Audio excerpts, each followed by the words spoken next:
वो दिल्ली के लिए हम मंत्रालय गए, वो दिल्ली एयरपोर्ट नहीं उतरे थे। 19 लाख किसानों के 9,000 करोड़ रुपए हमने माफ कर दिया। राहुल जी 10 दिन का समय दिया था, 10 घंटा भी नहीं लगाया। 2 घंटे के भीतर 2 घंटे के भीतर में 19 लाख किसानों के 9,000 करोड़ रुपए माफ कर दिया। और वो तारीख है दिसंबर 18 का। आज आप देख लेंगे फरवरी, किसानों के समर्थन मूल्य वही 2500 रुपये में खरीदा जाता है जो राहुल जी बोल के आए। ये खेतों में काम करते हैं, ये बुनकरी करते हैं, मेहनत करते हैं, तब अपने परिवार को पेट पालते हैं। लेकिन साथियों, ये भारतीय जनता पार्टी की सरकार, अखिलेश यादव की सरकार, मायावती की सरकार, सब आपने देखा। लेकिन जो राय साहब ने, कल्पनाथ राय जी ने जो सड़कें बना दी है ना, उसकी रिपेयरिंग नहीं करा पा रहे हैं। जो उन्होंने स्कूल बना दी, उसकी पोताई नहीं करा पा रहे हैं। जो हॉस्पिटल बना दिए हैं, वहां दवाई उपलब्ध नहीं करा पा रहे हैं। अरे हमने जो स्कूल बनाया उसमें तुम मास्टर को भेज दो, जो हॉस्पिटल बनाया उसमें डॉक्टर भेज दो, तो सड़क बनाई उसकी रिपेयरिंग तो कर दो।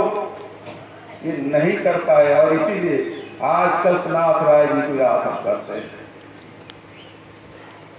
आदरणीय साथियों, कांग्रेस हमेशा विकास की बात करती है, चाहे क्षेत्र का विकास हो, चाहे जनता का विकास हो, चाहे बच्चों की पढ़ाई की बात हो, चाहे महिलाओं की स्वावलंबन की बात हो, चाहे किसानों के दाम देने की बात हो, चाहे नौजवानों को रोजगार देने की बात, हमेशा कांग्रेस इसी बात पर चलती है। और दूसरी तरफ भारतीय जनता पार्टी है, समाजवादी पार्टी है, उनके सहयोगी दल के लोग हैं, ये कभी जाति पे कभी धर्म को वोट मांगते दिया। उत्तर प्रदेश में मायावती जी को भी मौका दिया, अखिलेश को भी मौका दिया, योगी को भी मौका दिया। वो उनके साथी विधायक बने, मंत्री बने, मुख्यमंत्री बने, सत्ता का सुख भोगे। मैं मऊ की जनता से पूछना चाहता हूं, यहां के लोगों को क्या मिला?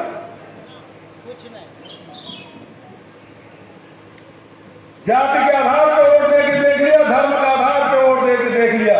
बहनों से मैं पूछना चाहता हूं, आपको क्या मिला? यहां मेरे बड़े बुजुर्ग बैठे हैं, उनसे पूछना चाहता हूं, आपको क्या मिला? नौजवान साथी खड़े हैं, उनसे मैं पूछना चाहता हूं, आपको क्या मिला? महंगाई, बेरोजगारी, छात्र यदि परीक्षा दिलाने जाए तो उसे लाठी, नौकरी तो नहीं मिली, लेकिन पीठ में लाठियां जरूर बरती दोस्तों। यूपी की खबर जनपद मऊ से आज मऊ सदर सीट के हल्दरपुर में आज मौजूद हूं। आपको बता दें कि हल्दरपुर का यह मंच है जहां आज छत्तीसगढ़ के मुख्यमंत्री भूपेश बघेल जी आए थे। कांग्रेस पार्टी को कहीं न कहीं मजबूती दिलाने के लिए आज हल्दरपुर के मंच पे आए थे। माधवेंद्र बहादुर सिंह को चुनाव के लिए वोट देने के लिए अपील कर रहे थे जनता से। आइए सीधे हम बात करते हैं आपको कांग्रेस पार्टी के मऊ के पूर्व जिला अध्यक्ष अवनीश कुमार सिंह से। सबसे पहले तो अध्यक्ष जी आपका मेरे चैनल में बहुत बहुत स्वागत है। बहुत बहुत धन्यवाद। देखा जा रहा है कि छत्तीसगढ़ से मुख्यमंत्री उत्तर प्रदेश में, अपना प्रदेश छोड़ के उत्तर प्रदेश में आए हुए थे, कितना असर पड़ेगा इस चुनाव में?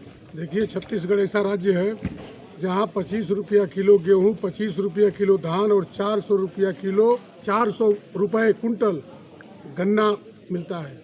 वहाँ नौजवानों को पर्याप्त मात्रा में रोजगार मिल रहे हैं। वहाँ वृद्धा विधवा पेंशन दूना कर दी गई है।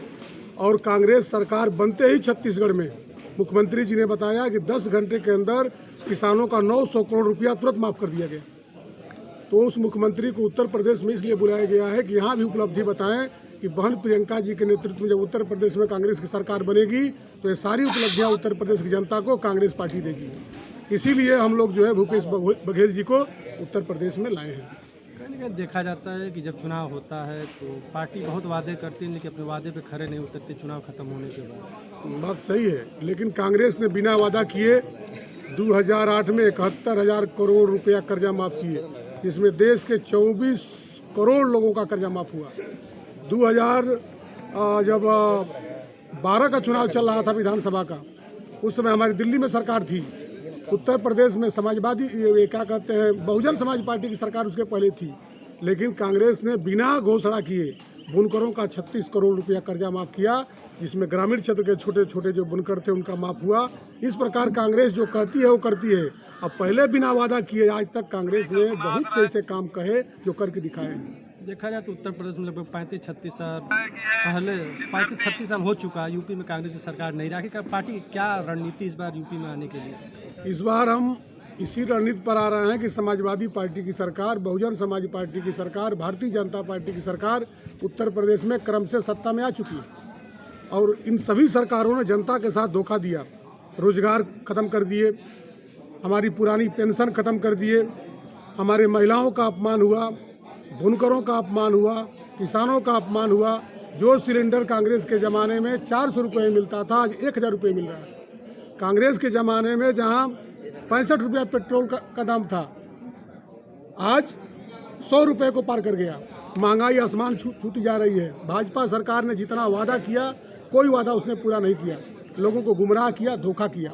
इसीलिए कांग्रेस ने संकल्प लिया है कि अगर उत्तर प्रदेश की जनता हमको सत्ता में लाती है तो इसी अनुरूप हम काम करेंगे और जनता के बीच में वही स्थिति खड़ा करेंगे जो कांग्रेस के ज़माने में अमन चैन की स्थिति थी, एकता थी, अनुशासन था, रोजगार थे, अमन चैन था।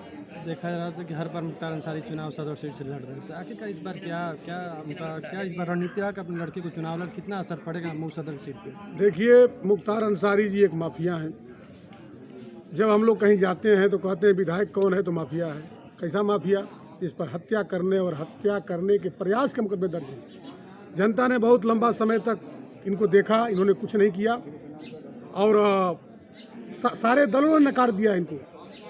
अब इन्होंने एक ऐसे दल को पकड़ा है जिसका कोई अस्तित्व नहीं है और अपने लड़के को मैदान में लाया, छड़ी दे दिया चुनाव चिन्ह। अब स्वयं देखिए कि छड़ी उसको दी जाती है जिसका कोई सहारा नहीं होता। ये बेसहारा वाले हो गए हैं। इस चुनाव में बुरी तरह चुनाव हारेंगे। इस बार से इनका मऊ विधानसभा से तिलिस्म समाप्त हो जाएगा। मुख्तार अंसारी को तो जैसे आपने कहा कि माफिया कहा जाता है, माफिया विधायक कहा जाता है, तो उनको तो गरीबों का मसीहा भी तो कहा जाता है। गरीबों के कहाँ मसीहा हैं बताइए? आज तक किसी ग्रामीण क्षेत्र को देख लीजिए, किसी गांव को के बारे में बताइए, विधायक को तमाम निधियां मिल रही हैं। कम से कम 50 गरीबों का एक घर बनवाए होते, कम से कम 100-200 लोगों का किसी प्रकार का मदद किए होते। अब गेट बनवा रहे हैं, विद्यालयों में पैसा दे रहे हैं, उससे गरीबों का क्या मिल रहा है? उससे गरीबों को कुछ नहीं मिला। कहीं गरीबों के मसीहा नहीं कहे जाते हैं। ये जो है उन्हीं के मसीहा हैं जो ठेकेदार